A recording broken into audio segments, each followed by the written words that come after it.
we have some slight changes in the program. So, but it's my great pleasure to announce our first session today with intriguing title Post-Open Access Transition.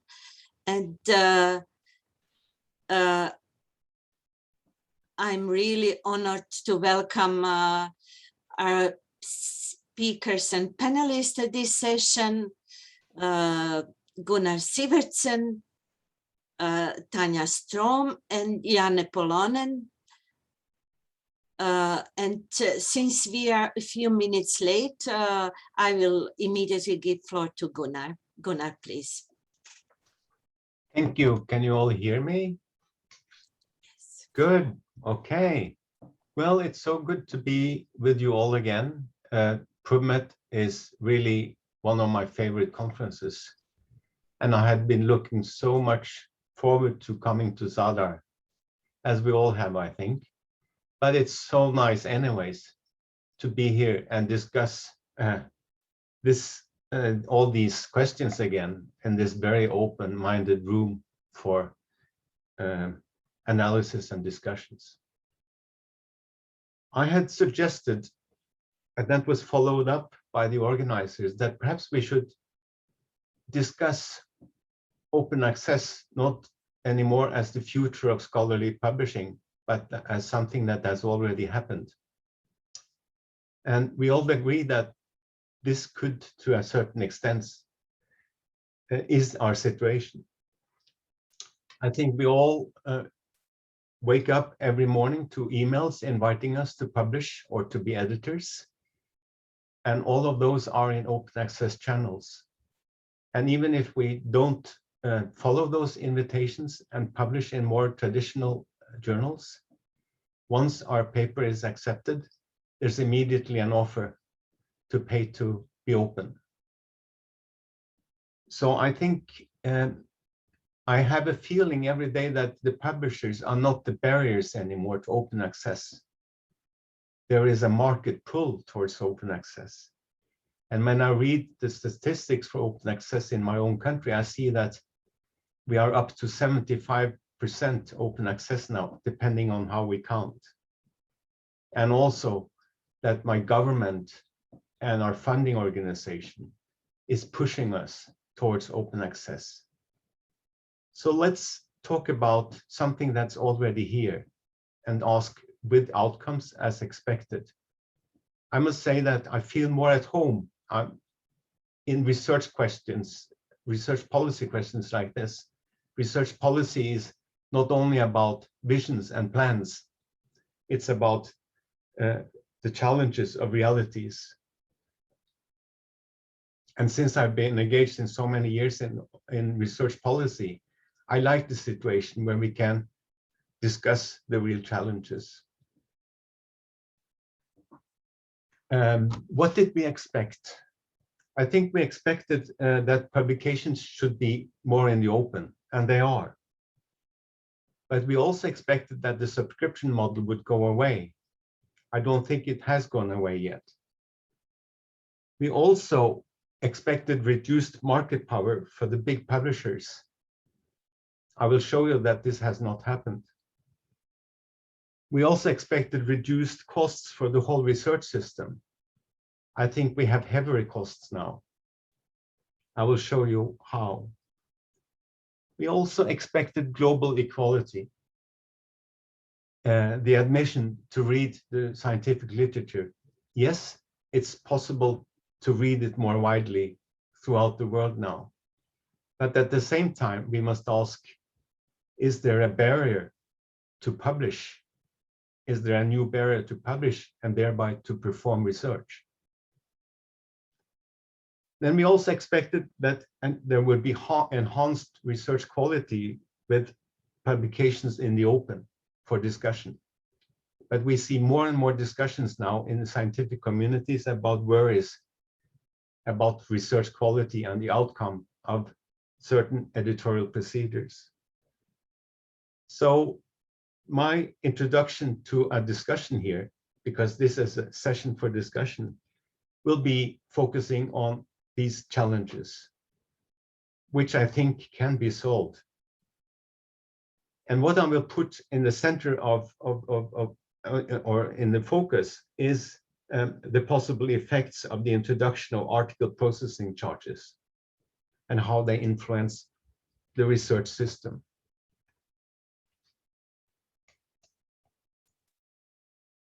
So first, I will show some initial observations from Norway and Finland. And one of these discussions, Janne Pölönen, has helped me with some of the data for that session, that section. Then I will go immediately to focus on the big publishers and their global revenues from article publishing processing charges, both in gold open access, which is widely known because it can be researched within the Director of Open Access Journals, but also in hybrid open access publishing, which I did some research on myself.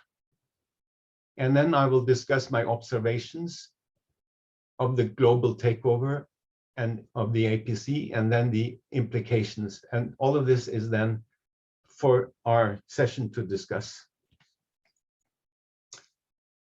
So we can follow in our national database the development towards gold open access, and it's really on the increase.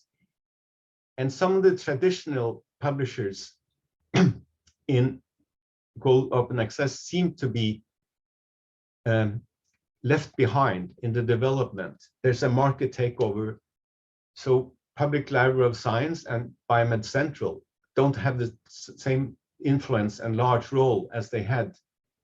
The two publishers that really show that they are on the increase is Frontiers and MDPI, which are publishers that have been discussed throughout the academic debate lately. And we find exactly the same in Finland. It's the same two publishers, mainly MDPI. And I know from my Chinese colleagues that we see this, mostly the same picture there. So this is a global picture. In the same time, in recent years, there have been some reconfigurations of the publishing business. So there's been takeover of gold open access publishers by the traditional publishers. So this means that they buy their way into gold open access, while at the same time keep their hybrid publishing business. So DOAJ has a large increase in articles from year to year, and a larger and larger share of these articles are in journals owned by the core publishers. We see this in the analysis of the market shares of articles from Finland. Diamond Open Access is playing a smaller and smaller role in this picture at the bottom there. And it's mainly Frontiers and MDPI that are growing together now, also with Nature, Springer Nature.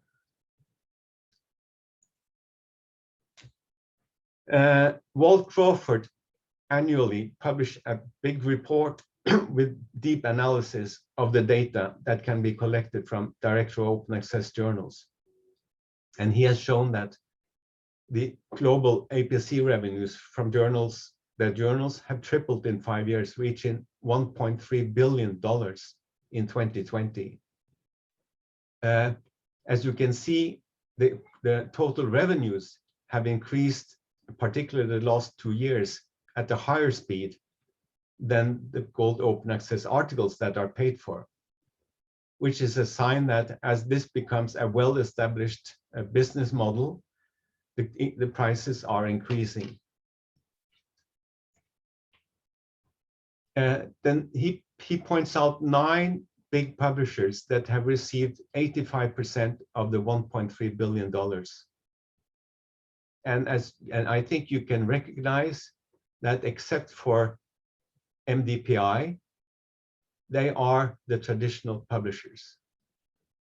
And they are then the main publishers now in gold open access. Now, we seldom see any data on hybrid publishing.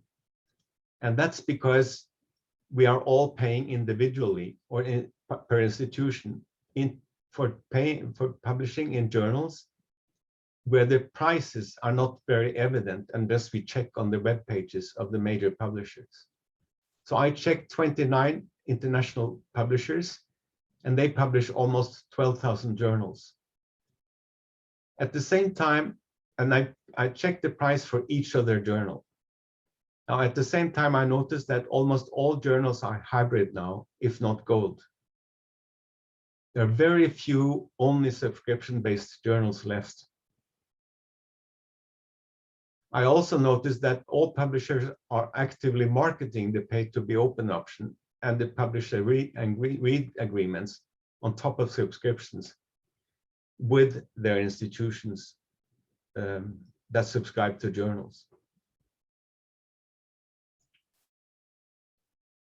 Now, I got help from my Chinese colleagues. So the total number of research articles in 2020 were retrieved from Web of Science and Scopus and matched them to the price list that I developed for 12,000 journals. Then I assumed that half of all articles in hybrid journals were paid to be open in 2020. I made this assumption on the basis of Norwegian data and also on checking the web pages of some major journals to see in the list of articles which of them could be opened fully. I could have used unpaywall data, but there is experience with unpaywall that you are not sure that you hit the right form of open access when you use this data. So this is a kind of direct coupling of articles with the prices. Then I also assumed that all articles in gold journals that demand APC were paid to be open in 2020. And I will show my results based on these assumptions.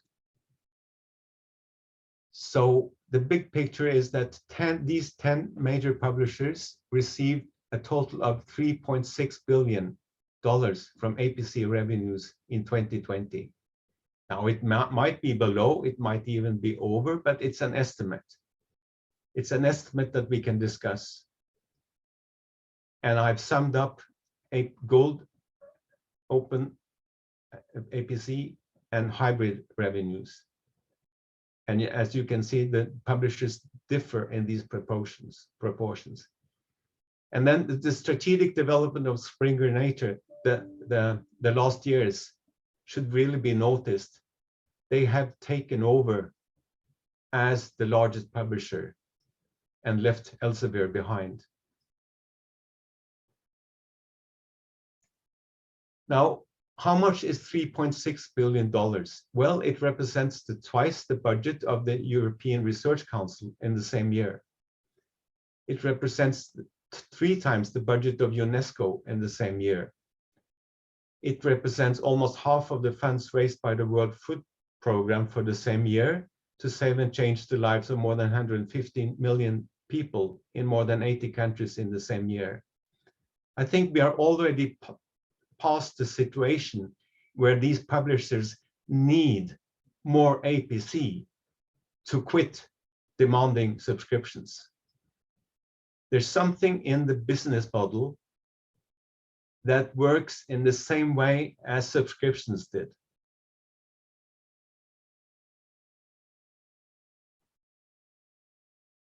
The same wrong way. It's a situation where the ordinary market mechanism does not work.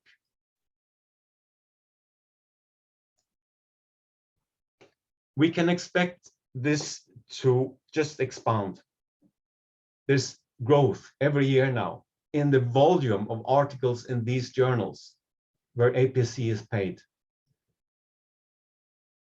The publishers now compete for volume. They have stopped competing for quality.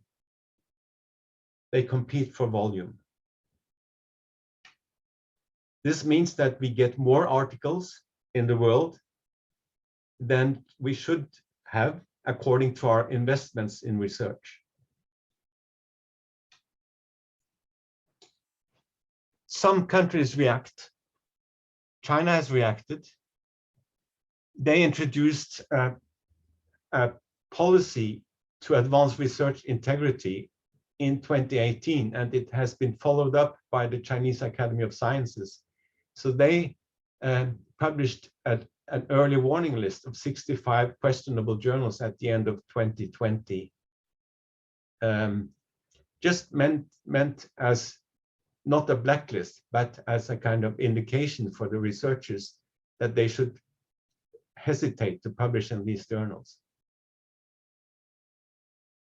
And it worked. We have studied this.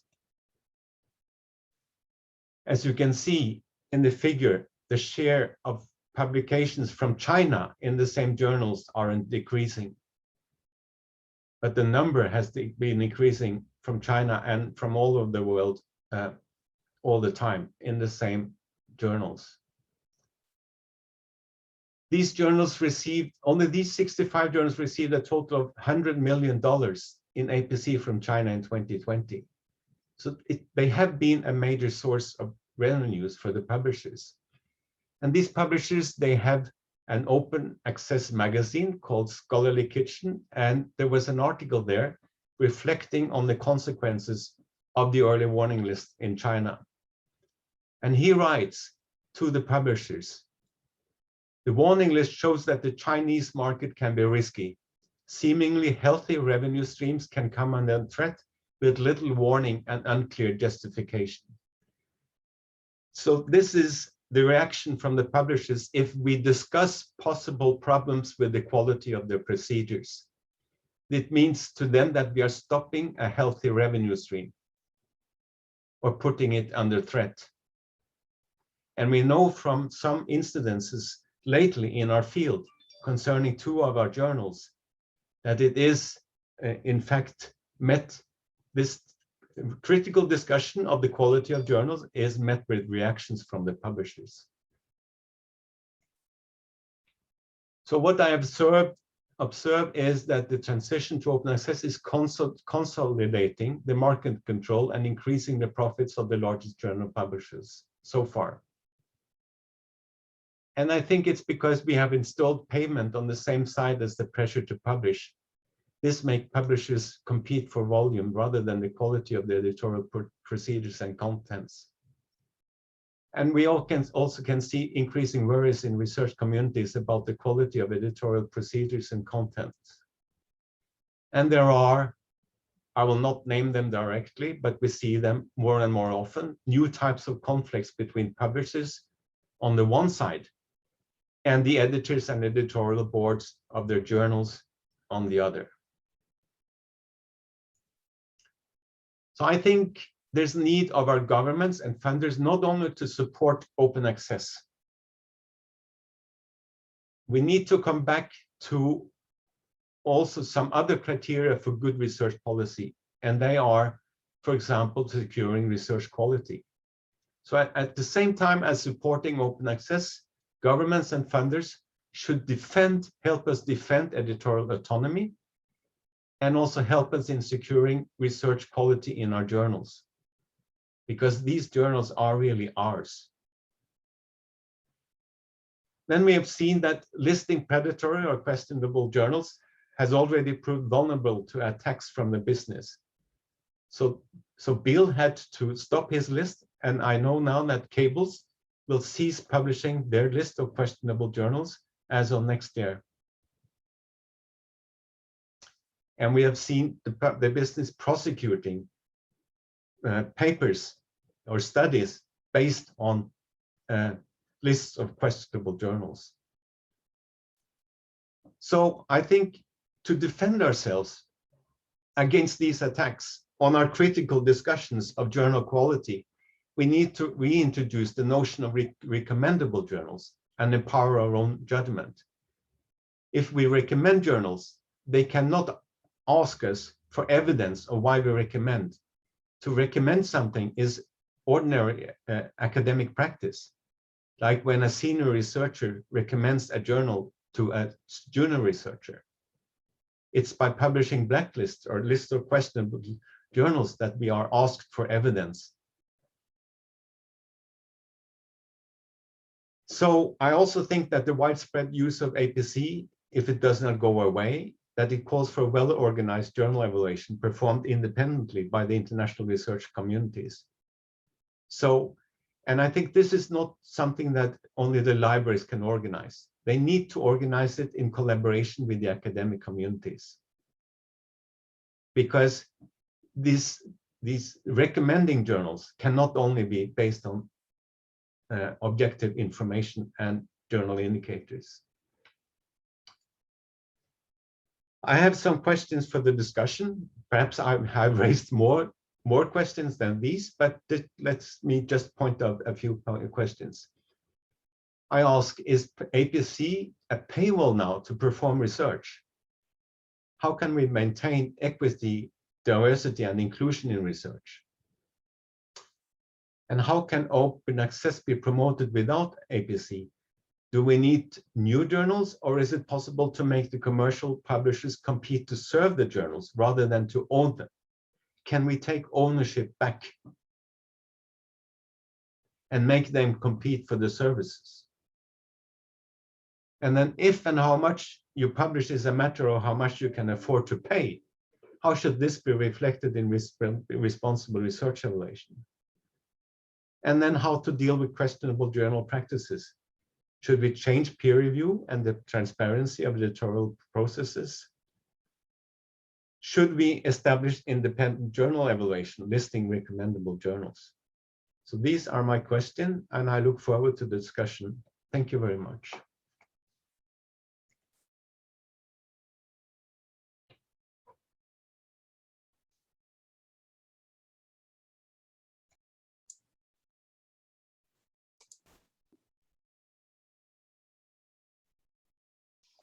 Hello. Since our formal moderator for this session is still not online and visible and with proper audio connected, so I will continue to moderate this session. And there is one coalition which is really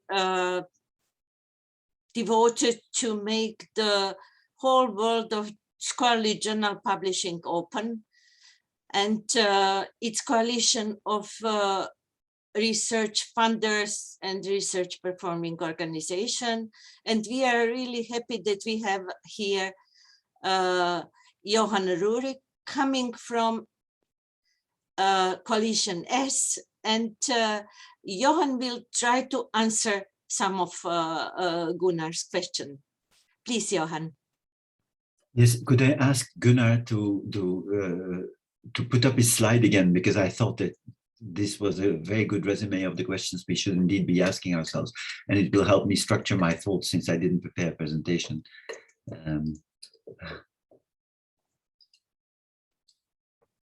So, but because then I can in a structured way answer the last slide, please, Gunnar. Yeah. Yes. So is APC a paywall to research? Well, to perform research? Well, yes. I think the answer is yes. It is. The APC is a shortcut, and it is actually a very easy way to make money and to get compensation for services, because after all, I mean, publishers are performing a service. But it is a very rough way to do this. I said this already earlier at a different conference. The APC is, of course, hugely inequitable. It is a service, unlike many other services, like, for instance, airline tickets or other services that are performed, that are usually priced differently depending on pricing purchasing parity. I mean, it's very clear that, for instance, you don't pay the same price for a haircut in Oslo or in New Delhi, and the same goes for Coca-Cola, for airline tickets, for any other service. The APC is the only worldwide distributed service that asks for a single price worldwide, which is of course hugely unfair towards those researchers living in the southern hemisphere, and also unfair to even people in Eastern Europe, because we know that the income of the universities and the income of researchers is very different. The ABC is also unfair because it's directed towards the researchers themselves. This is something that Coalition S tried to tackle by saying we will pay for it on the one hand, and also by saying that Coalition S would ask for price transparency in order to at least try and keep the prices down. So we're making progress on that. We're going to set up a website where these prices can be compared by a number of approved users. This is something that we will do next year. And we've also stated very firmly that as of July next year, we will no longer pay those publishers who do not provide us with price transparency. So we hope that that will contribute at least to gain some insight in these costs. Personally, I think we should get rid of the APC. I mean, there's many other payment systems that can be devised that are much more equitable. PLOS has been experimenting with some, with the system that prices universities differently according to where they are located and the number of readers and the number of authors they have. I think something like that would be much more equitable. So we need to think of innovative solutions to pay for academic publishing. I mean, we know that there is enough money going around. I mean, I just said that if you look at the amounts of money that are going around, there's certainly enough money to pay for academic publishing. There's certainly enough money also for the global north to make more of a contribution than the global south. So the problem is not so much money. The problem is transparency, equity, diversity, inclusion, and how to do that. What I always say in that context is that, I mean, the pharmacists can do it for aspirin, because I mean, I know that for certain pharmaceutical products, there are such tiers where countries pay different prices according to purchasing power parity. If it can be done for pharmacy, why can't it be done for academic publishing? So on the question, do we need new journals? Well, I don't think we need new journals. We have enough journals out there.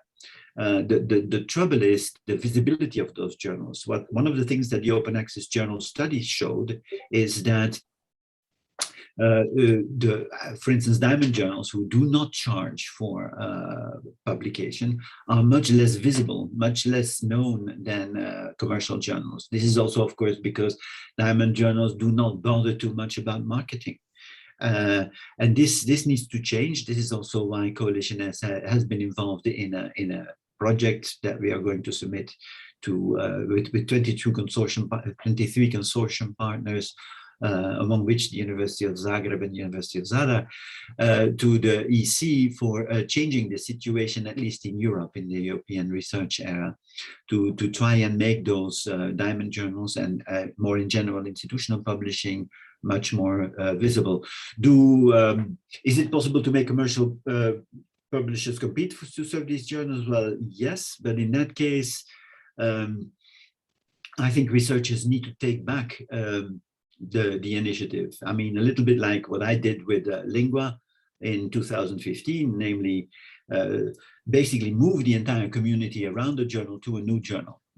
If the publisher owns the journal, then you can leave the title with them, but you found a new journal with the community of that journal, basically like you're buying a new car. If the family decides to buy a new car, well, the old car still exists. I mean, let the publisher have the old car, but let's make a new car with the entire community and let that be a diamond journal, for which you can, of course, ask publishers to contribute services, but at least you own the journal. I think there is no reason in this day and age, and actually I think it's detrimental, that publishers outright own the titles to the journals. It would be a much more fair system if the academic community were responsible for the content and the ownership of the journal, and if indeed that allowed the academic community then to shop around for services that would be paid a fair and equitable price. Should this be reflected in responsible research evaluation? Well, that is a question I don't know the answer to. I haven't really thought about that. I'm not sure how that should be done, but clearly maybe there are other people here on the panel who have an idea about that.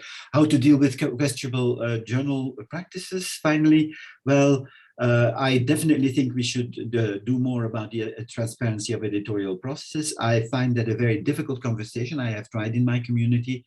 Most people are very much against and very afraid of the negative consequences that might have. So I think we have to devise here a gradual process where we can first allow people to share their reviews before making it obligatory. And allow for different levels of transparency. You know, you give your name, you give the full review, that sort of thing. We should devise gradual processes towards transparency rather than all or nothing. So that's my own view from my experience as an editor.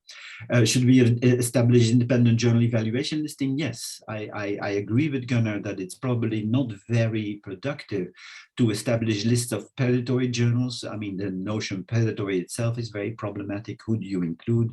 I mean, many might say that, you know, Frontiers, Elsevier, and NDPI are predatory in certain of their practices. Certainly, if you use a kind of a Ponzi scheme by which you contact all your authors and invite them to be guest editors of special issues, I mean, I would think that is questionable. So I would definitely not want to include that in the best practices of a journal that is owned and managed by the academic community. But I'll stop there. I've been talking long enough. Thank you, Johan. So I'm inviting all of you because Johan is these days very, very busy, and we are really grateful that he's found time to join us. If you have questions for Johan, please put them in our Q&A area, and he will try to answer. And Gladly, yeah. Yes. And I will just proceed to our next panelist. But in the main, I agree with Gunnar. I mean, all of his questions should be answered with yes, but then we need to think about how we can do this. For instance, yes. Can we find ways in which journal editors and editorial teams who flip their journals to open access can be rewarded? Because it's a very difficult thing to do. I mean, I did it myself, so I know something about it. I mean, it's something that takes organization. So how do you do that if you want to make sure that the academic community has control over the journals? That needs, that needs some thinking and some organization.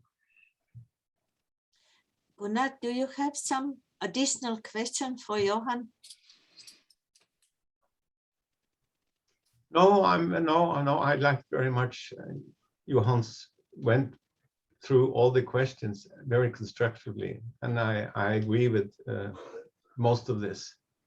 But then there is, of course, a process to come where we find out the solutions of this. And I would like to say that it's so good that Plan S adjusts according to the experiences as we go forward.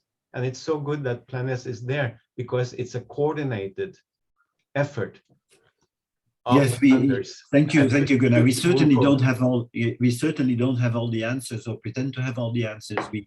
We move as we get indeed answers from the community and also from the publishers. We try to adjust accordingly.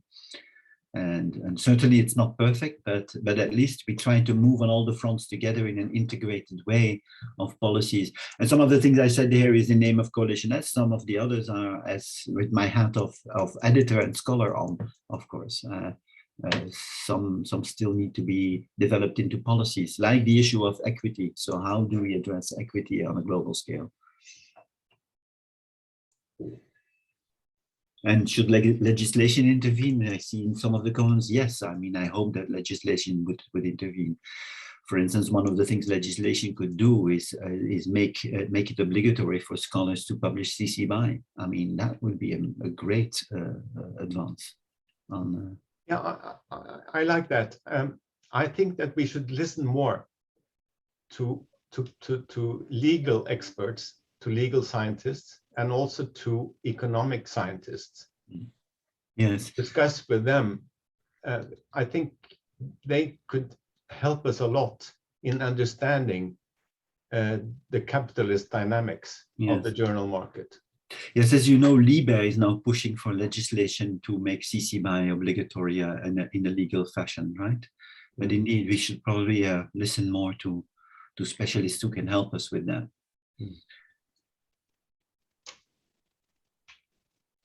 Thank you, Johan and Gunnar. So on this way to taking ownership again on the research outputs we are producing, our third panelist, Janne Pölönen, will present us his thought on, Johan already mentioned equity, and yes, and we are speaking a lot recently about equity, diversity, and inclusion, and we will also have a session on that tomorrow. But Janne will give a kind of introduction in this area. Thank you. I start sharing my screen now.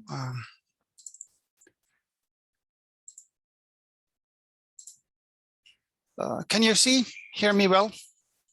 Good. First, I want to thank Professor Jadranka Stojanovski for the invitation to participate in this session. It's a great pleasure for me to finally participate in PubMet conference, even if online. So we indeed did a bit sharing of work with regard to Gunnar's questions, and I want to tackle the first one a bit more deeply. And Gunnar asked specifically, is APC a paywall to perform research, and how can we maintain equity, diversity, and inclusion in research?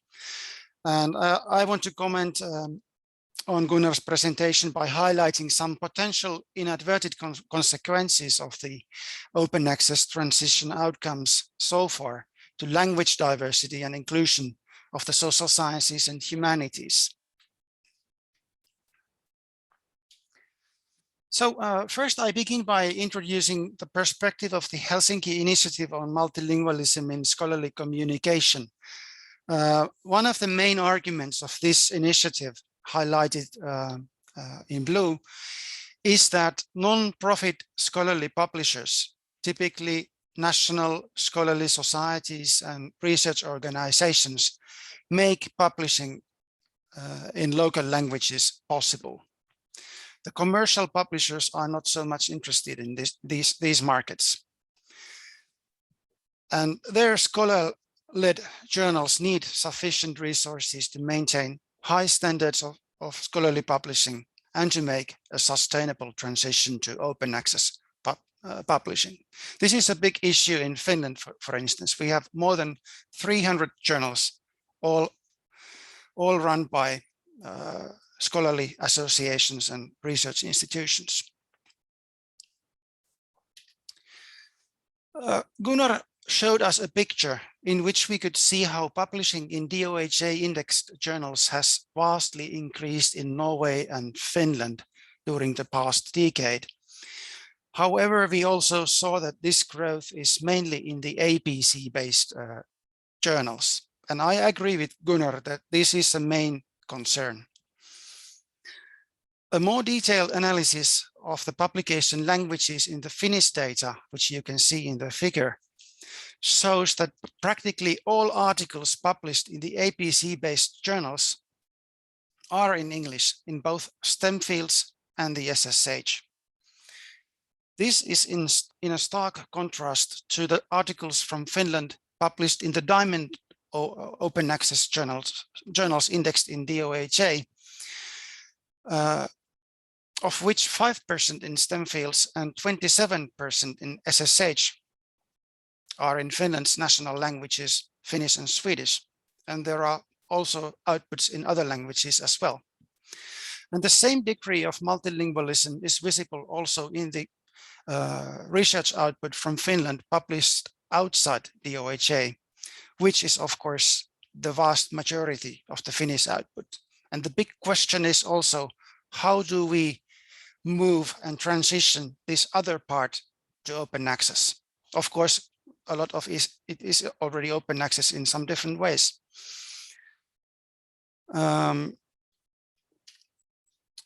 And secondly, I would like to address equity, diversity, and inclusion also from the perspective of different fields. And maybe here I touch a bit also on the question of the responsible research assessment. So in the figure on the left, first, we can see that using the same Finnish publication data from 2018 to 2020, APC-based gold open access journals are much more commonly used in STEM fields. 86% of their output goes to APC journals, but only 35% goes to these journals from the SSH fields. Another important aspect of this is that if you look at the figure on the right, the SSH fields have been for decades disadvantaged in assessment and funding schemes across the world due to internationalization policies, which have identified excellence as articles published in English language journals indexed in Web of Science or Scopus. Now there is a threat that the SSH fields find themselves marginalized again by open science policies, if in the post-open access transition environment, for instance, DOHA indexing would be used as a similar criterion in evaluation and funding systems.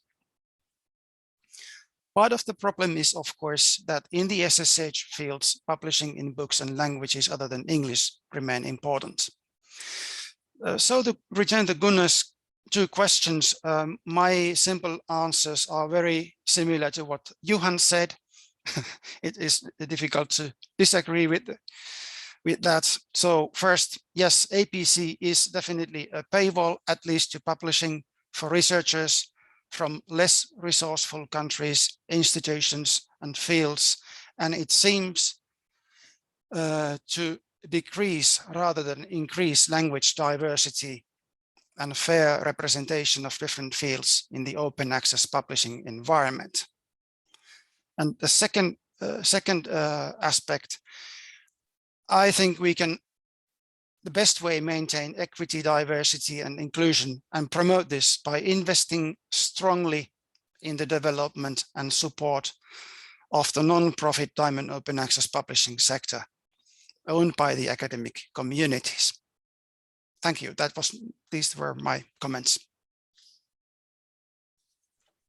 Thank you, Janne. So since I cannot see some specific question for Janne at the moment, maybe before giving the floor to Tanja, we can answer a few questions coming from our participants. So there is one intriguing question for Gunnar. In the system you are recommending,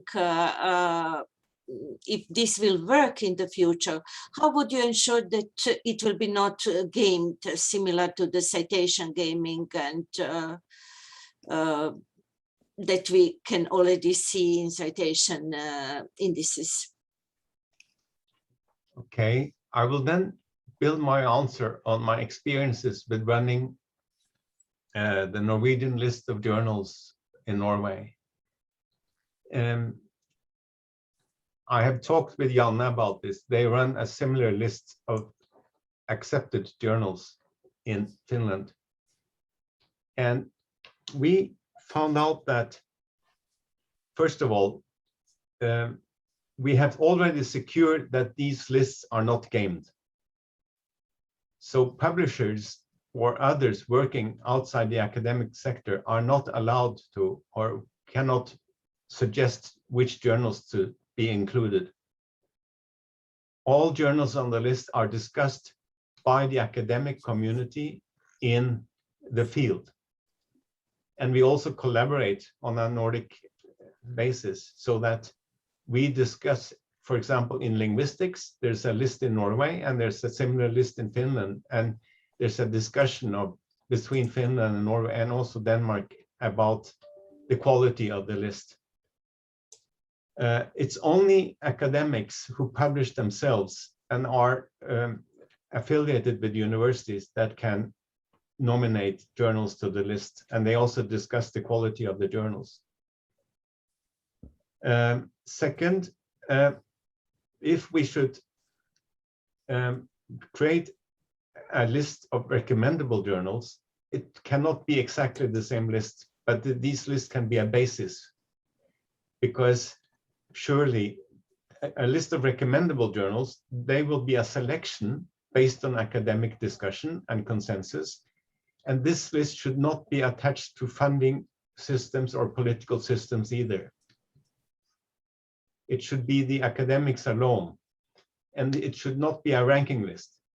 It should be just the names of journals that the academic community within a field think is proper, taking all concerns into questions. For example, the questions we are discussing here, but also the quality of the editorial routine as experienced by this community. So it's letting the academic community in an organized way discuss which journals are recommendable according to their experience. And I think it should be an independent list also from the perspective of open access, because at the moment our government will say that you should publish open access at any expense and anywhere. And there was even an advice from a government that if we cannot pay all the costs, then we should look for the cheaper journals, which tend to be the gray zone journals. So there's also a need to defend academic recommendations against political influence. So that's our idea so far, but this is just an idea, and it's so good to discuss it here at PubMet. It's just an idea that we are working on and that we hope that can see develop. But the answer is it should be an independently organized consensus in the academic community, and it should not necessarily cover all journals. May I continue with a comment? Yes, Of course, I think, yeah. I think the model of using academic communities, experts from each country across all fields to assess journal quality can be quite effective for this purpose, and this practice was initiated in Norway some 15 years ago. So I think it is a good possible model for this kind of exercise to start building and developing a list of recommendable journals. And maybe this is something that we can take forward in the Nordic collaboration in the next years.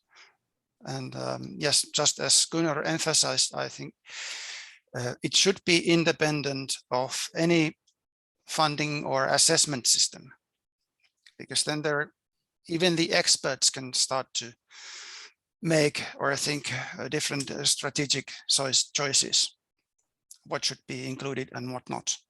We got a good additional question from Oscar. He asks, but how objective are researchers? And they also publish, will not they only recommend their own journals? Well, there are already well-organized institutions for academic consensus, where researchers critically discuss in an open forum. So it's not objectivity, but it's shared subjectivity that also declarations of self-interest. And this happens, for example, every time academics get together to decide who gets appointed or to decide who gets the resources. So they are used to these procedures in academia. Yes, and I think one aspect to this is also that if the criteria for approval or disapproval are too formal and technical, it doesn't achieve the goal of really that experts bring to the equation of discussing quality and their experiences and their colleagues' experiences of the editorial and peer review standards and the contribution of the journals to knowledge base and scholarly communication in their field. One of the Gunnar's questions on the last slide was if where and how much you publish is a matter of how much you can afford to pay. How should this be reflected in responsible research evaluation? And now it's time to give the floor to our colleague Tanja Strøm. Tanja, please. Thank you so much, and thank you so much for inviting me. I will try to share my screen now.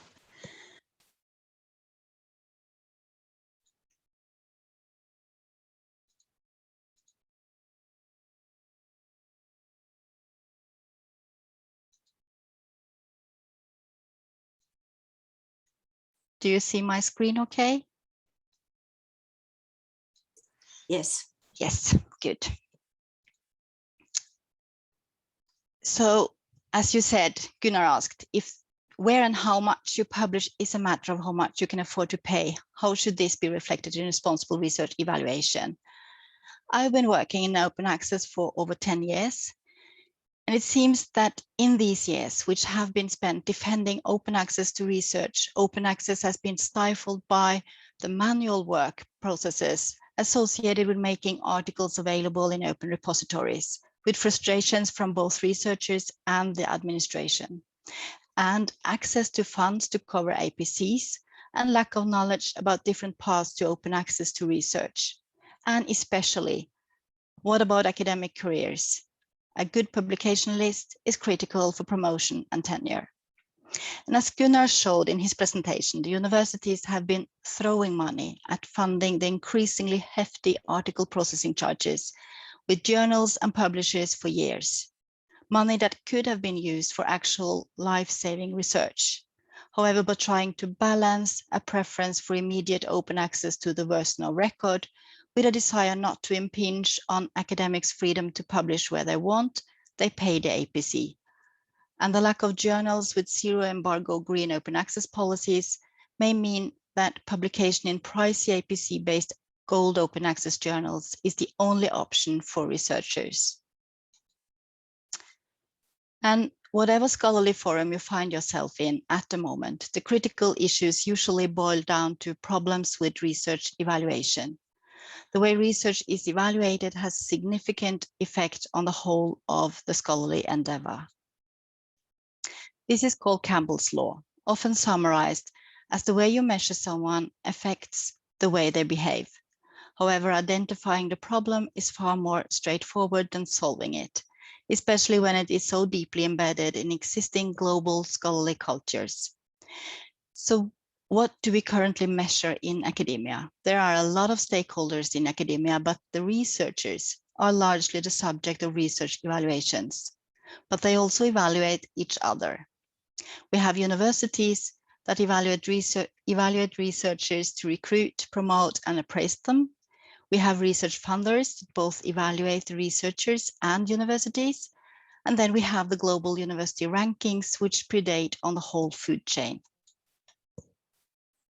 Responsible metrics is a movement that seeks to ensure that the use of metrics in the evaluation of research is done responsibly, mitigating against perverse effects and unintended consequences. That is to make research evaluation better, fairer, and more meaningful.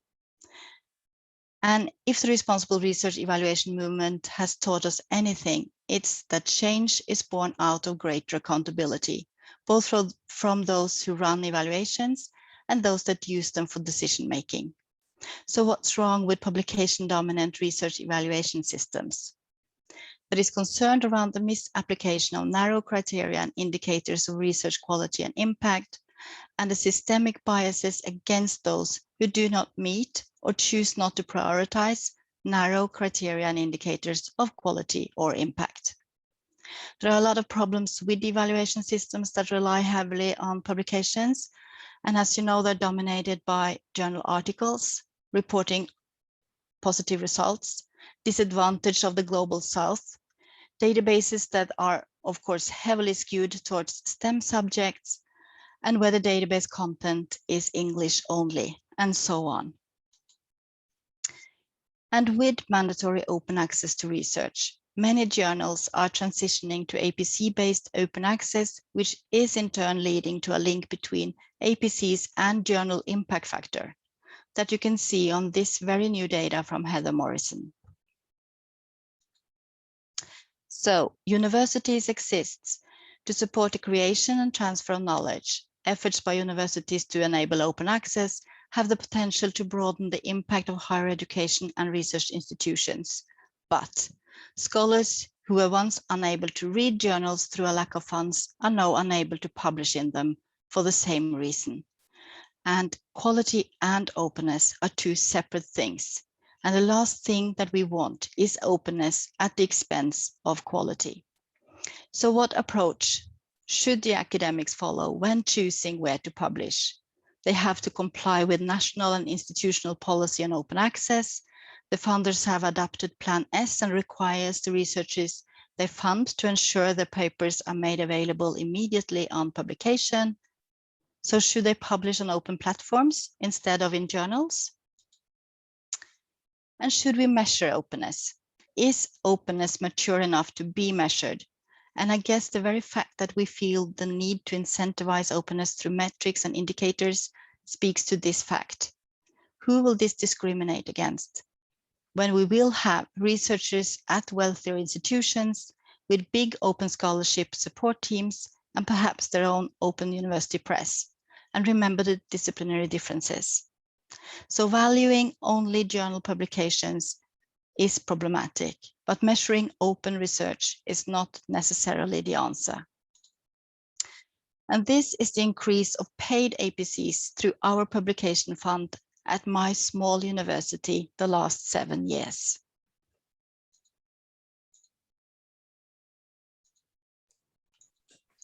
I will stop sharing my screen. Thank you. Thanks a lot, Tanja. So just before continue to we still have some one not answered questions, but Johan, Gunnar, do you have some questions for Tanja? She touched some in many important things, and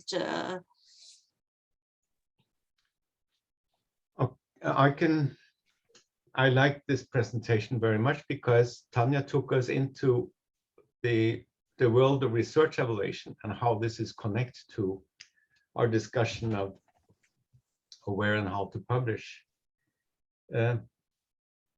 Sometimes I think that it depends on the context of evaluation, how much publications should weigh, not count, but how much attention they should have. But publications, they represent achievements and experience in research. Now, we as researchers, we do many other things, and we want to be evaluated by those qualities as well. Particularly, for example, when we seek new positions. And teaching at universities is also so important. So this should not be neglected. But if the focus in on qualifications, experiences, achievements in research, it's unavoidable to look at publications and perhaps read them instead of not just count them. And then I think it's in the discussion of where to publish, for example, on platforms instead of journals, it's important to to remember what Johan said about the family and the car. There is a family there. There are not just cars. These journals that I'm publishing, I think of them as our journals. These editors are our editors, even if the journals is owned by Springer, Nature, or Elsevier. We don't easily change that car. It's because we have deconstructed it ourselves by all our work. So I think the story about lingua changing to glossa is just an example. We also have one example from our own field where Journal of Informatics at Elsevier Journal became Qualitative Science Studies. And I think many academic societies are ready to make that change if we lift the problems of APC publishing. And then I think the new journals, which are the existing journals in transition then, will still be important in research evaluation.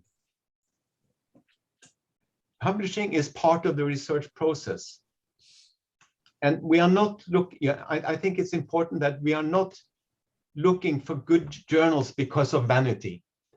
That's how it appears seen from the outside. We are not looking for good journals for impact factors. That's how it's observed for the outside. So I think in your open access transition, we should take care of how researchers organize their journals in a good way, and then look at factors that are threatening this. We need to ensure that we don't throw academic rigor out of the window when evaluating open research. Right. And in many cases, it may well be more appropriate to enable rather than to evaluate open practices. Yes, if I may, I would like to add something to that. Indeed, I mean, to help open practices, of course, for instance, things like open peer review. We, like I said before, I think we need more gradual processing, gradual workflows to habituate researchers to doing that, because clearly, I mean, it's not just the generational problems. There's all sorts of problems in terms of younger scholars being afraid of being judged by older scholars once the review is open. So I think open peer review, for instance, should be open after review. So you could have a closed process during the review process, but then open it after the review is over and the decision has been made. But all of these things are not very well discussed, I find, in the field. Also, what Gunnar said about the emphasis on publishing is, yes, something that perhaps we should move away from. Of course, publishing is important and publishing papers is important, but what is at least as important is the process leading up to that publication. The fact that reviewers take part in this and that reviewers are rewarded for this, because right now reviewers are not rewarded. I find it increasingly difficult to find reviewers. Many reviewers have learned that as authors, they are better off focusing on their own publications and not review at all, rather than do the reviewing. I think there should be a measure, and this is also something I've said before, there should be a verifiable measure where you can verify for every author that they have reviewed for every paper that they have published themselves, they have done at least 3 reviews, so that there is a review to paper ratio that everybody observes, you know, and that if you don't observe it, you're not a good member of the community. That would help journal editors a very great deal. I mean, I'm old enough to have been around 20 years ago as an editor. 20 years ago, reviewers would never refuse. I mean, it was exceptional, and it was really not done. And I mean, your mother would have to have died, and your father as well, before you refuse to do a review. Today, to refuse to do a review for any reason at all is the default. I mean, I sometimes, and I'm not exaggerating, I sometimes have to contact 20 reviewers, specialists in the field, to find a full complement of 3 reviewers for a single paper. This is not normal. And this is something we need to address, because we are going right into a wall with this. I mean, because of course, if a reviewer doesn't accept, I have to go back and invite more people and invite more people. So the pressure on me as an editor increases. So how do we do this? How do we make sure that reviewing is properly rewarded and appreciated? I mean, not only with the stick of saying you have to have the 3-to-1 ratio, but also with the carrot of, okay, this will be taken into account in your annual research evaluation. Okay, that's what I wanted to say. It's something close to my heart as a practicing editor. Yes, Johan, you actually answered the question from Shelley Pranish from the University of Split, and actually she asked about the role of peer reviewers and in maybe also in preventing questionable journal practices. So I think that you covered very well. I didn't know, but thank you. Yes, Shelley, please, if you still have some additional questions, make a new one. But I have a question for Tanja. So you mentioned rigor, and I completely agree with you that we should somehow keep it. But at the present,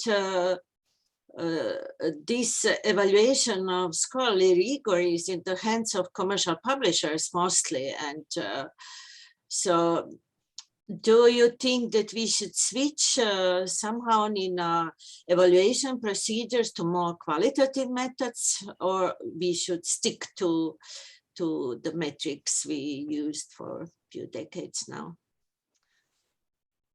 So not surprisingly, we have lots of reports and investigations, often from Europe, that argue that if you want open science, you need to fix research evaluations. And in particular, we need to switch from measuring publications in high impact journals. So we measure open science instead. And the implications is that if we just measure the right thing, open research, everything will be okay.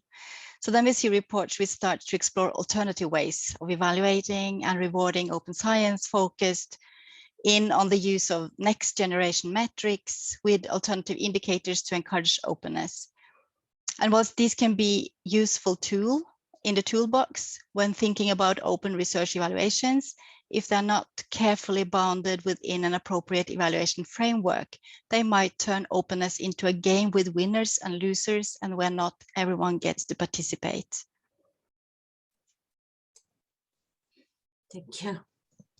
So we still have 15 minutes for our session before our next speaker will start. So, and before I was promoted into moderator, I supposed to be one of the panelists. So I prepare something. I promise that I will not have a presentation, Gunnar, but I still prepared some what I would like to share with you. And yes, and since I'm not, I never try to, I have two screens, and so if you see my presentation, I will not switch to full slide mode. So I think it is okay this way. Yes, we see it, Jadranka. And it's big enough it's readable. So to answer, I supposed to answer the same Gunnar's question as Tanja. So how this should be reflected in responsible research evaluation? And my short answer would be that we, in the present system, we cannot have responsible research evaluation. Because this system is the system where we evaluate for rankings, for fostering competition. We are focused on formal citations from limited citation data sets, and we are evaluating according to not transparent and very often not adequate metric indicators. And the most of research evaluation systems are based on quantitative indicators exclusively, for example, in Croatia, and we are not respecting diversity, which all of you mentioned this problem, that inclusion and diversity. So we really need changes in the systems, and you also covered a lot of this, what I'm proposing. So we need to promote interdisciplinary research. We need to, our approach should be sensitive towards diversity between disciplines.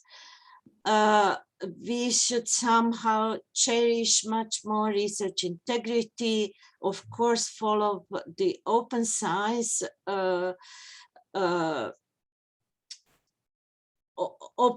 concepts, which are now much broader than, for example, few years ago. And we need to start to evaluate, that was also mentioned, other types of impact, not only academic and not only focused on just research community, but we should evaluate also societal, economic impact and other types of impact, and somehow stimulate quality of research that was elaborated very well by Tanja. And what is important, and I think that we are never speaking enough about it, that's we need to value diversity in research activities and outputs and other kind of so not every researcher is good in is excellent in writing paper, but so we have very different researchers, and we have different research outputs, and we have different ways to communicate this research output. And so we really need to make a step forward and move just from the counting publications and often just publications from journal. So, and if we, and I'm sure that we will not abandon quantitative evaluation soon, but if we are doing quantitative evaluation, that this should be based on combination on different indicators, and we need to try using quantitative evaluation only on a broad aggregation level, not individual level, because quantitative indicators are not giving good picture about individual. So researchers are different, and research is very complex, and we cannot evaluate such two very complex and very diverse entities with just one metric indicator. So, and also what is important with quantitative metrics, and that bothers me a lot here in my country, that evaluation should be in line with objective of evaluation. What we want to achieve with evaluation, what is important for us, and doesn't matter if we speak about evaluation at institutional level, national level, or individual level. So it's really important that very often, we have quite often in Croatia research evaluation at institutional level, but it's never enough transparent what is actually what we want to achieve with such kind of evaluation. And I will finish very soon. So what is somehow my message, that we need to widen qualitative part of research evaluation. And here I have in mind the peer review, which is in the present systems the only part of qualitative evaluation, and we really need to make peer review open, and not only making the whole process of peer review open, but also enable community contribution, and to have more holistic approach to peer review. Qualitative according to the experience of some European institutions which were brave enough to introduce and to adapt a different way of evaluation, research evaluation, like for example, University of Ghent. So we need to have a group of experts, expert evaluators, and they should evaluate achievements, not the list of output, not the list of paper journal articles, for example. And also, speaking about diversity, we need to have evaluation which will recognize different kind of careers, different kind of activities from researchers' side, and foster collaboration. What is really what I mostly like in the University of Ghent research evaluation systems is they're working on lowering the competition, and I really think it's really very important to not to raise competitions among researchers in the same lab or same institution or same community. So, and we should make researchers proud for their achievements. And my last slide is no, I will just avoid. It's too long. We have the documents, good documents from European Commission and from different projects and initiatives which are supporting changes and which could be the good ground for changes in research evaluation system. And one of this document, it's ERA guideline paper research, but not only documents from European Commission, but we have great initiatives already mentioned by my colleagues like Dora. It's funny to say declaration. Dora is much more declaration nowadays, and it's really movement, and it's about community of institutions ready for changes. We have Plan S. We have Leiden Manifesto, which is not such a new document, but it's very, very actual still. And we should follow good examples like Ghent University, and like, for example, Johan is familiar with changes in Dutch universities, and yeah, that's from me. So we still have 7 minutes to.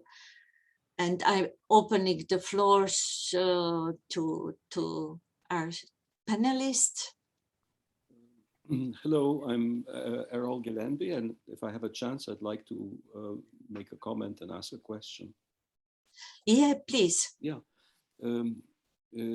I had different periods in Europe, and in between 2 periods, I went off to the US and spent 10 years there, and then I came back.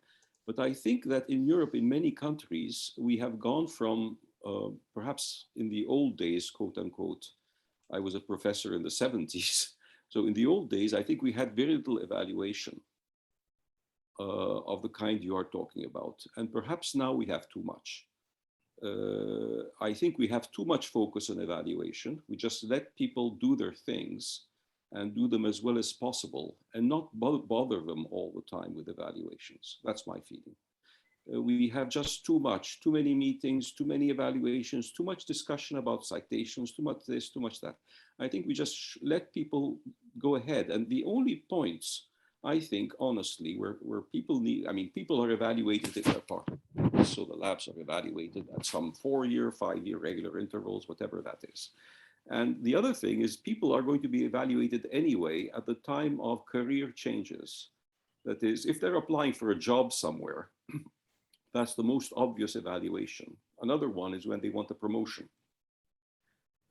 What I'm just suggesting is let us look at what evaluation is for and limit it at that. Let's not add this all the time, every year, every month, every 3 months. Labs should be evaluated at certain reasonable intervals. People should be evaluated at promotion time. If there are salary increases, but there aren't so many of those are automatic. You know, in our scheme of things in Europe, a lot of these things are automatic, so there aren't real evaluations at the salary increases. But if you have a change of category, you're going from associate to full, from full to distinguished, there may be ranks in the professors as well. There are going to be evaluations anyway. So let us just leave it there and set it aside and focus on the work. Now, there's another thing that I think we should, on the other hand, adopt from the American system. In the American system, there are 2 terms, research and scholarship. Scholarship means deeper understanding of the processes. Research tends to be somewhat more technical. That is, you are getting some kind of result that shows that this, that, or the other is true or false. Scholarship is an overview. And I think we should value scholarship as much as we value research, at least, okay?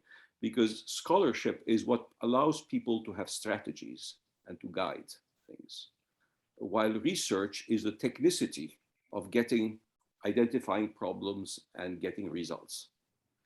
And in the American system, you have, interestingly enough, a lot of scholars, okay?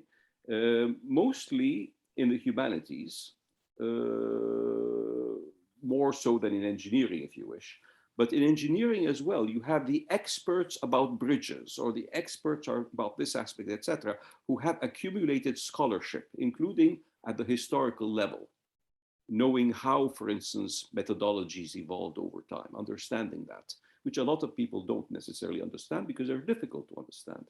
So I think just my message or my attitude here is to say, let us do less evaluation if possible, and let us give more importance also to scholarship and not just technicity in research. I fully agree with you, Errol, and thank you for jumping in our discussion. And Gunnar wants to say something. Please, Gunnar. Yeah, I also agree fully with what Errol says. We are evaluated every day. Let's not do it more than necessary. And then come back to, I liked so much your wide range of suggestions for improving research evaluation. I want to just tell here at the end that there is a lot of things going on at the level of the European University Association and also in Science Europe, and they deal with the 2 important contexts that were touched upon. The evaluation on individual achievements when seeking external funding, and the evaluation of individuals when they seek promotion or positions. And they are now broadening it out, and they are inspired by what you mentioned as the Dutch example. And of course, Science Europe is an association of organizations that have signed the DORA declaration and try to follow up this. So I think it would be a good thing for Croatian universities to connect to this European development, which really seeks to make the change that we're talking about. There's just one thing missing in the picture. And now I'm returning to what we have been talking about today, what's happening in the publishing business. And that is, there needs to be organized by the universities and the funders a committee for publishing ethics. Now, this committee already exists, but it's organized by the commercial publishers. And they deal with all the questions we have been talking about, but on behalf of the journals and their owners. Now, my experience is that European University Association and Science Europe looks upon scholarly publishing as something outside their own domain. So I said earlier today, we own the journals. This is our infrastructure. But I would like Science Europe and European University Association to consider that publication ethics and publishing in general is an important infrastructure that they should move forward. So we need a committee for publication ethics that represents research and not the publishers. I know that the publishers think that they, through COPE, represent research interests. They will tell us all the time. But all the conflicts I've been talking about today, they appear in the reign of COPE. So my wish is that EUA and Science Europe would take forward and move into also publishing when they discuss improvement of procedures. Thank you. Thank you, Gunnar. I can't see some additional questions in our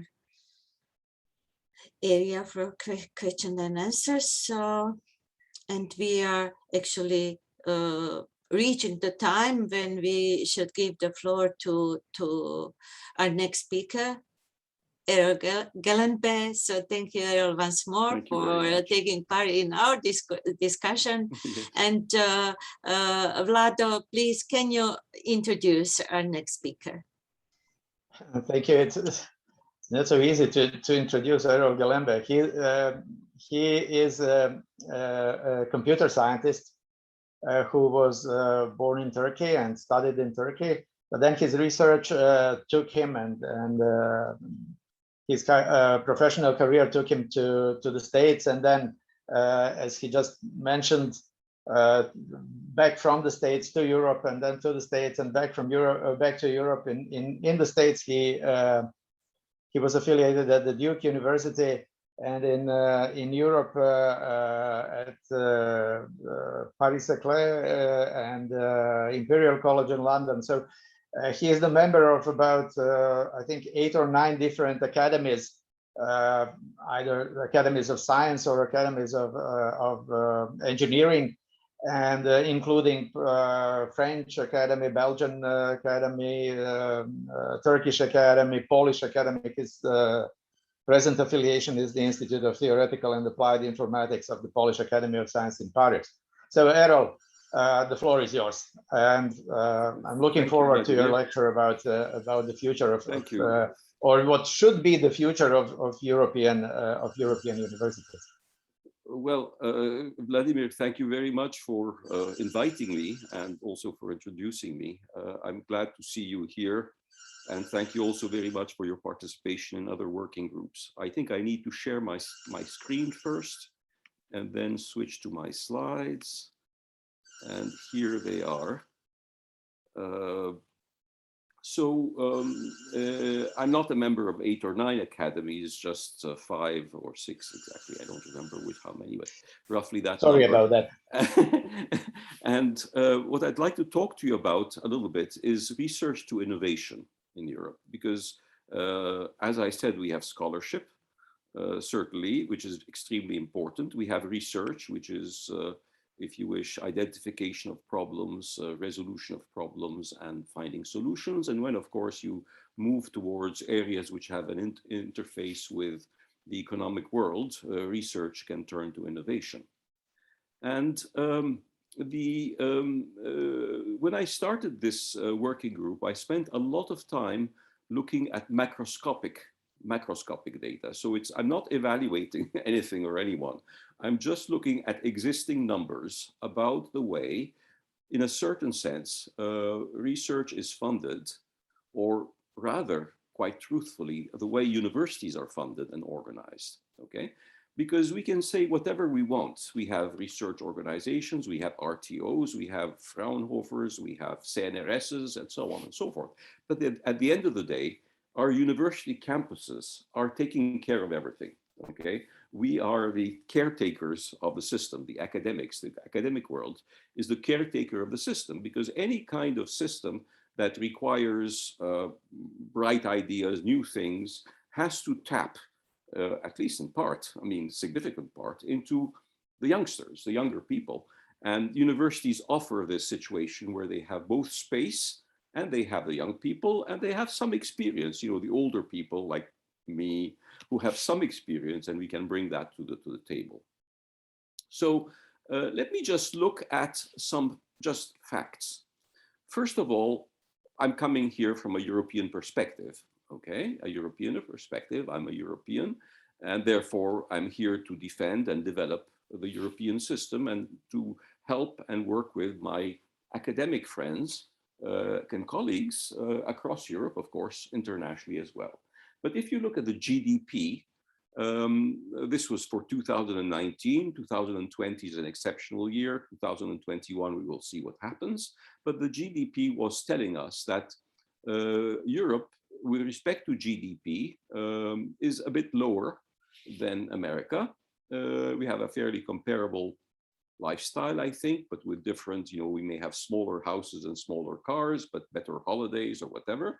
And then there is, of course, China, which is a other big player.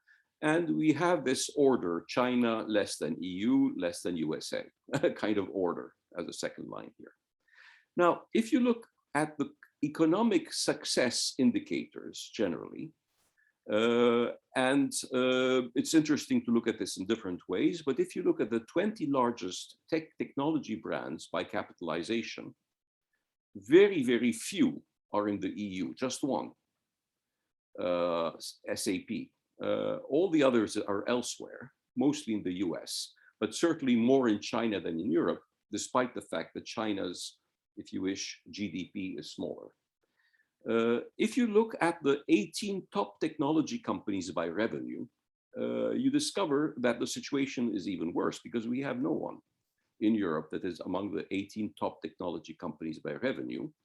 And if you look at the 50 top companies, not necessarily by technology, but generally by anything, you have 8 in the European Union, and you have the others elsewhere, okay? If you look at 2020 and see how venture capital was allocated around the world, you see that out of a 250 billion total amount, only 17%, 17%, so much less than our share. I mean, you would expect in terms of economics that our share would be perhaps a bit bigger than that, but you see that our share is quite small. We have a lot of research organizations, CNRS, Max Planck, CNR in Italy, and INFN in Italy, and so on, Fraunhofer, VTT, IMEC, and so all kinds of things, IMEC in Belgium, VTT in Finland, all kinds of organizations. This is wonderful. And we have a lot of publications. So we are, at least up to 2016, I haven't looked at all the numbers, we are the, if you wish, the top publisher. And then the US follows us. It's not very surprising because in fact, contrary to what people might think, in the USA, it is grants that are more important than publications, okay? And then China is a bit behind, but they're catching up. Now, if you look at a report from the European Union that says, that looks at high potential innovations in Europe, it says 70%, 70%. Have been developed or co-developed by universities, okay? So the universities, what I'm just trying to say is that the universities in Europe have a very, very important role. Let me also mention as a side mention that what we have a shortcoming of in Europe is, and I may shock some of you, but we don't have defense-oriented research. Not well developed. At least we have it in countries. It's not necessarily very well funded everywhere. Some places it has some funding, but generally at the European level, we don't have enough. And perhaps in the questions and answers, I can try to explain why I think that we should have more. Now let's look at the situation as an evolution. In the 1980s, my feeling is that, of course, the universities, I said that at the beginning, are the center of gravity of the system. So we have to be very careful about how we treat them, okay? In the 1980s, the USA substantially reduced the teaching loads in the top universities. You see, of course, in the US, you have some universities where there's a tremendous amount of teaching. But if you look at the Research 1, Research 2, these are two classifications of American universities. You might say Research 1 includes approximately 300 universities, as you know, or 350 that you know as being the top universities in the US. Where does the number come from? Where you have the state universities, and then you have the private universities, and you kind of can make out the good ones, okay? Now, they reduced systematically the number of teaching hours to 60 to 90, between 60 and 90 contact hours per year. That means basically 3 courses a year, teaching 3 courses a year. As you know, American semesters are short, the academic year is short, and a lot of the marking, what the Americans call grading, is done by teaching assistants. So, you know, the homework, grading, and so on is done by teaching assistants. Typically, the academic only personally marks the midterm exam and the final exam, okay? They also removed mandatory retirement age for academic staff. And that was not harmful at all to the system, quite to the contrary. It was very good for the system for a variety of reasons. Then one thing that we do know about the American system is the typical class size is small, okay? In a good university in the US, when you hit the boundary of 25 students, you start thinking about opening a new section. You may go up to 50 students, but they won't allow you to go above 50 students. You have to open up a new section, okay? So this opening up of sections means that students have better contact with the lecturers, with the teachers, and also that there are more jobs for the teachers, because if you have more sections, you need more people, okay? At the same time, I'm very familiar with France because I conducted a complete career up to the highest rank in France. France increased, the same time, increased its teaching load. It used to be 75. The French teaching load, when I started the system, used to be 75 hours per year. Now it is minimum 180 hours if you look in practical terms. And many people are asked to teach extra classes, which just means that there aren't enough academic staff. So if you look at the average number of students per academic staff, French universities 18 to 20 on the average, Belgium 21 on the average, and then you have some surprises. United Kingdom, Cambridge University, why is it so famous? Well, it only has 3 students per academic staff on average. University College London, approximately 6. Imperial College, approximately 4. University of Edinburgh, that is not as well funded, approximately 8. United States, Duke University, where I was department head, approximately 4. Washington University of St. Louis, probably a place you haven't heard about, but it is an excellent university, both for teaching and for research, approximately 4, and so on, okay? The other interesting thing is how the US system in the same period has reduced teaching loads, contact hours, but has increased its expectations with respect to doctoral training. So a good, one of the good 200, 250 universities in the US, the R1 universities, you will look at how many PhD students they train a year per faculty member. It's going to be about 2 PhD graduations. That means that there are about 8 PhD students hanging around 1 faculty member, okay, including an assistant professor. So there's a tremendous difference in the way the systems have gone, the way they have been heading.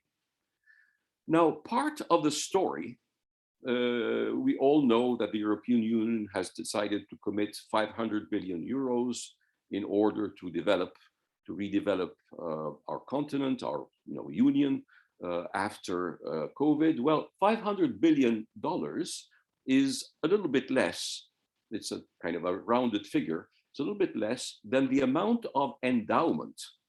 Endowment in American joking terms is funny money, okay? So it's the amount of endowment. So it's outside tuition fees, outside government support, outside grants and contracts. It's the, if you wish, the capital lying in the bank. It's not capital in the building, it's a capital in the bank that is lying for the universities to use for their projects, for what they want to do. It's $500 billion. If you just take, and this is not just the private universities, some public universities have very significant endowments. For instance, the University of Texas system has an endowment of 31 billion. It's about 6 or 7 universities. The University of Michigan, Ann Arbor, by itself, one university, has 11 billion. And let us not even talk about the big private universities. Princeton, 26 billion, MIT, 16.5, Harvard, 38 billion, Yale, 29 billion, and so on. I'm giving these numbers. Oh, another thing is, as I was reading these things, I said, Western Michigan University, Kalamazoo. I just discovered that they had raised $500 million last year in endowment, okay? So a secondary, or even, if you wish, it's not even the 4th university of the state of Michigan, it's probably the 7th, 8th university of the state of Michigan, has raised a huge amount of money in endowment.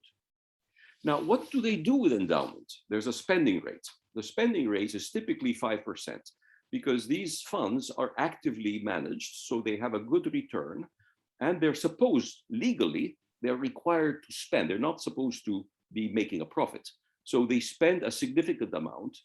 Typically 5% of the endowment is spent every year. So if you have 500 billion in endowment, you're going to spend 25 billion per year. Now, what does 25 billion mean? You all know from your experiences having been to the US that part of the endowment is called endowed chairs, okay? So professors, okay? And you all know that, we can say that $250,000 a year is a typical ballpark figure for an endowed professor, okay? So what does 25 billion mean per year? It means the annual salaries of 100,000 full professors, 100,000, okay? And if you take, suppose this money is spread over a hypothetical 300 universities, it means 333 endowed chairs per university each year present in the university, endowed chairs. So very senior professors who have experience in research. Many of them are very distinguished scholars. So you see the kind of attention the system is giving to the scholarship, to the intellectual level, and to the importance of having the best people talk to the students, okay? Now, the American system has other aspects which are reinforcing it, which are helping it. It's the so-called industry university research matching. That is, if a company, or when you say company, you might think, well, this is all engineering. No, I mean, you may be a professor of sociology, or you may be a professor of history, and you may have a company coming and say, study me, for instance, my sector of etc. We would like to have a report, or we would like to have an analysis. And you can, as a professor, you can decide to do this inside the university, not as a consultant. And you can decide to do this as a research project. And then you can support a PhD student or 2 PhD students working with you on this, or a postdoc. Great. So all of the states, these are local authorities in a certain regional authorities, all of the states in the US have so-called these matching funds for industry university research. So if the university said, well, we have this project, the state brings in matching. Matching is typically 100%. It may be 50% in certain cases. So they bring on the top of, they say they're encouraging. The idea is you encourage industry to go to the university, because if the industry puts one, the state will put one. And of course, it also encourages the professor to work inside the university and not go off and consult privately. So this is like a highly, if you wish, good way to do things, because the university gets stronger, the students get stronger, the professor works more inside the university, and the company or the private partner, which may be also a public kind of laboratory or something doing exactly this thing, they will all benefit, okay? The other thing, of course, is that local states, again, states, tend to encourage academics to set up small companies through business research type things. So they encourage them to transfer the exploitable research to perhaps a private company. So all of that is going on. And on top of that, what's the good news for the Americans and the bad news for us, because we need to scratch our heads, and perhaps work harder, Mr. Biden has announced that he has immediately released $21 billion for the universities. He's planning to release $35 billion if for 4 universities if the Congress votes. And of course, since a lot of the universities are state universities, Congress will vote because it's in their interest of their states. And there's a $250 billion research program that he's launching. Of course, only perhaps 50% of this will become true. But if it does, it's a big, big 50%. I mean, the amount of money is huge. Now, let us look at our English neighbors. Okay, Oxford, 11 billion euro endowment, approximately 10 billion pounds. They have the possibility of funny money of 500 million a year, not so bad. Cambridge, similar numbers. Edinburgh, much smaller, 500 million. It's not such an as old or as well endowed as the others. But so if you look, for instance, at a UK university, which has, say, approximately 20,000 students, it will typically have, if it's one of the better universities, it will have about approximately 50% domestic and 50% overseas students. Domestic students will pay approximately 10,000 euros each, while the overseas students will pay approximately 25,000 euros each. You imagine the amount of money that's flowing into a university like that. And if it's Oxford and Cambridge, then they also have their endowment and it makes huge budgets. No wonder that in 2014, 2015, the UK universities together had a 6 billion amount of research contracts, and they had 826 million from the European Union.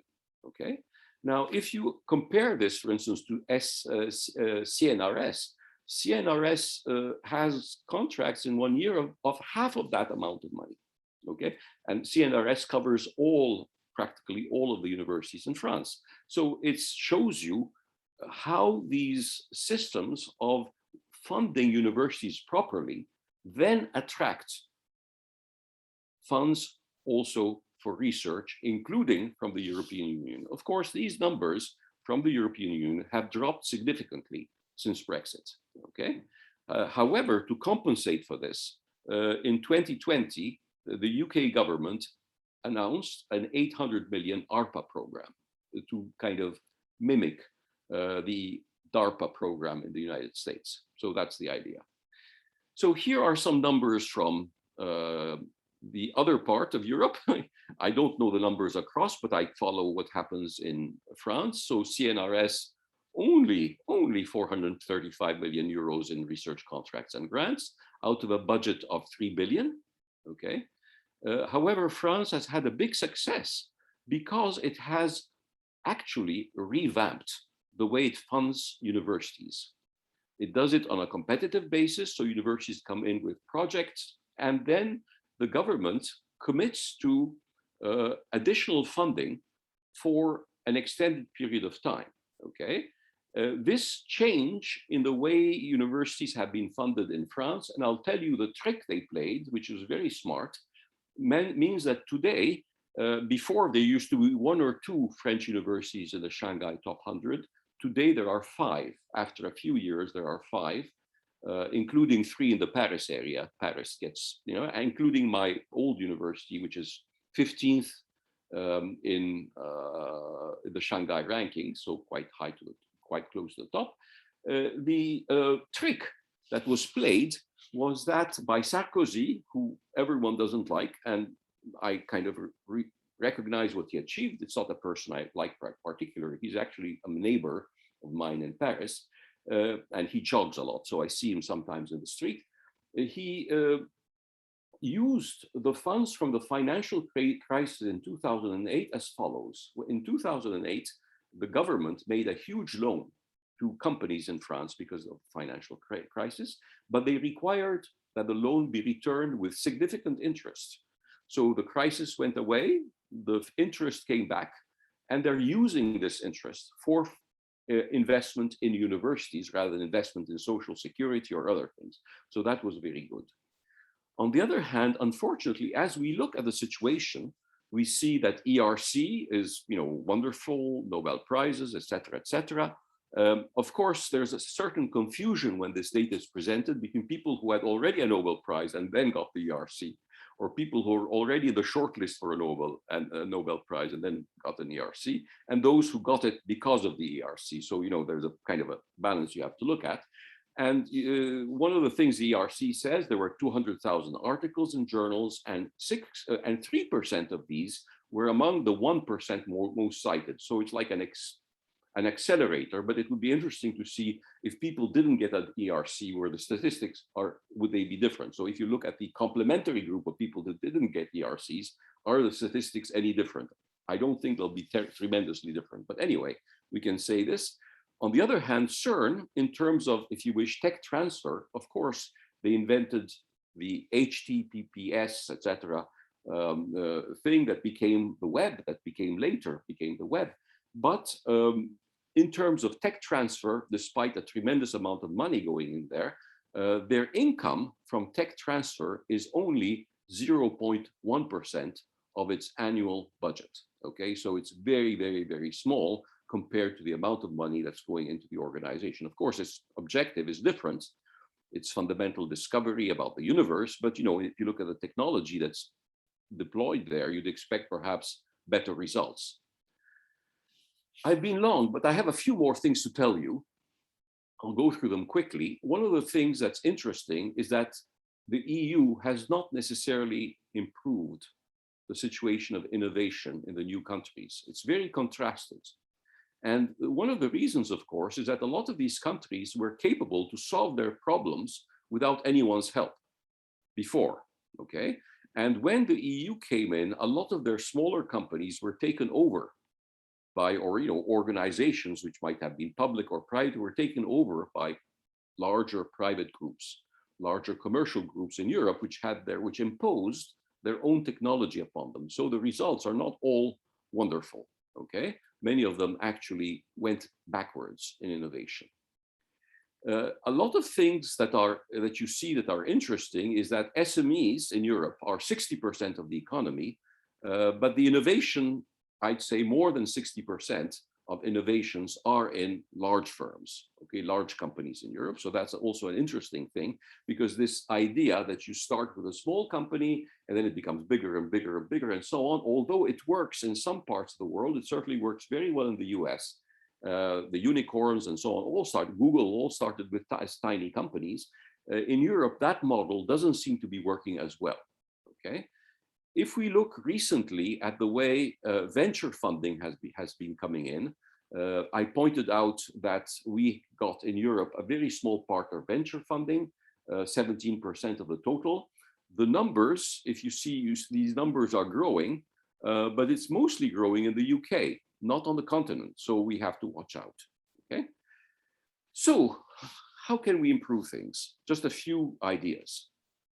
First of all, we should make sure that as we take the green transition that we're all talking about, where presumably there's going to be a lot of money involved, let's make sure that research and innovation are central in this, that we select projects preferably based on research and innovation rather than on, oh, I already have this industrial process, it's just going to become more efficient or better, okay? We would like to see more innovation and research going into the green transition than just improvement, okay?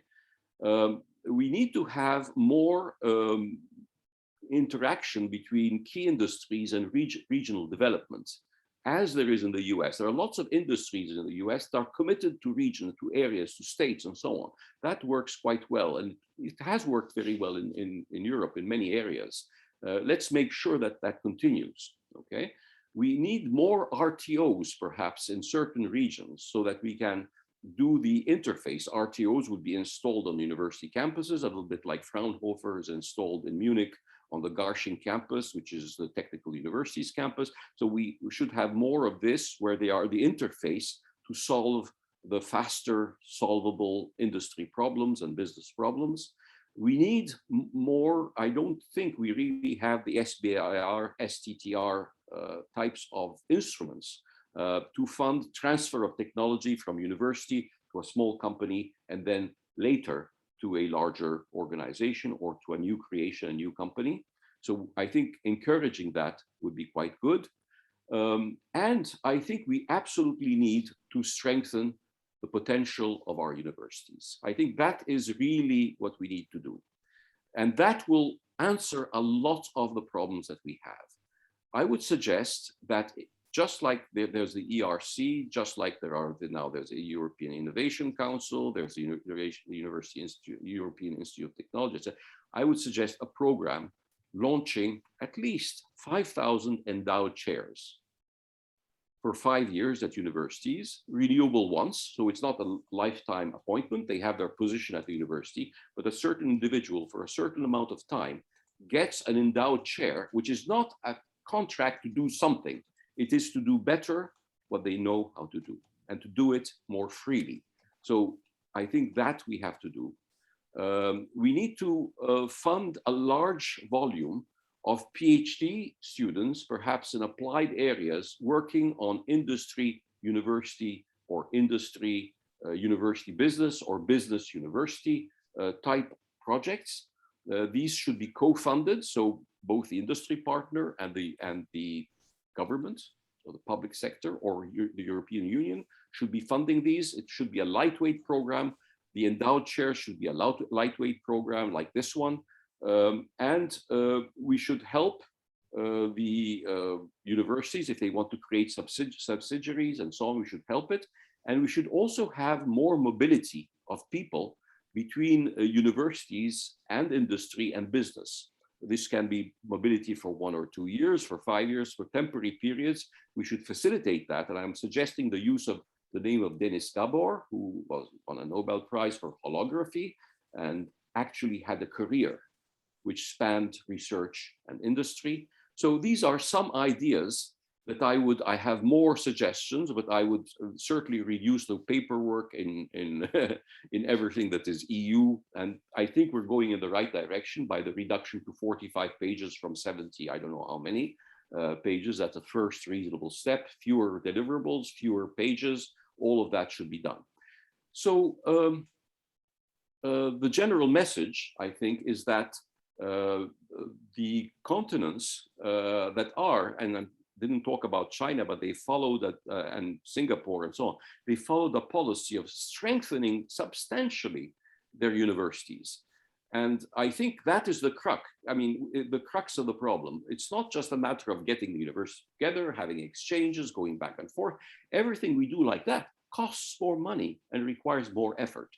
But we need an injection, a strong injection of resources into our universities so they can support and help us compete better with the world. Thank you very much. Thank you, Errol, for sharing all this information and your opinions with us. So we are 2 minutes over predicted time for this session, but since the next session on creative and innovative approaches to publishing will start at noon, at 12 o'clock, I will just expand our session for 3 minutes and to ask Errol, we got 2 interesting questions. So one is, are presented financing methods somehow in some way correlated with open access on open science? I think that the issue of open science, first of all, absolutely, we need to take ownership.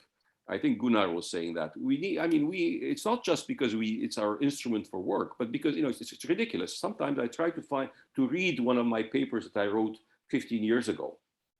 I cannot read it. Our libraries are gone. Okay, our libraries have become cafeterias or student spaces. Wonderful, but we don't have these nice old libraries where we could go and go through the reams of journals and read them and so on. So everything is online, great. But online doesn't mean they're all available.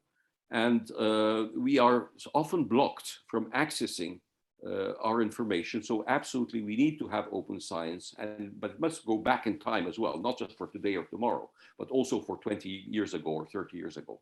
But in addition to that, I think The main thing is not the issue of the publication. I think the main issue is the issue of the funding of the universities. That is where, because we're creating, I mean, we're giving, okay, now I give you 10,000 euros to do this more, and then we give another 5,000 to do this, and so on. So we're complicating the administration. We have to have base funding, which is far more comfortable, so that people don't spend their time saying that this is this, this is that, this is for this is for that. I mean, if you have base funding, then the university will sit down and think what is its best use of its resources. Thank you, Errol. I think that we don't have time for the second question. Maybe you can answer later on. Yes, it's in question and answer, so you can just try to answer. It's a difficult question, but maybe you will find a way. I can't see question and answer, so could you just say it to me? Okay, that's the question for our technical support, and they are listening what we are speaking about, so they will allow you to access question and answers very soon. So, and just before I close this session, I would like to express my thanks to Tanja Strøm, for senior advisor at Oslo Metropolitan University, Johan Rooryck, professor at Leiden University, editor of excellent open access journal Glossa, and open access champion and representative of Coalition S, Janne Pölönen, head of Federation of Finnish Learned Society. And last but not least, our star, the initiator for this session, Professor Gunnar Sivertsen from the Norwegian Institute for Studies, Innovation, Research and Education. Thank you all, and see you in 10 minutes, 9 minutes. Next session is starting at noon. Thank you. Thank you very much.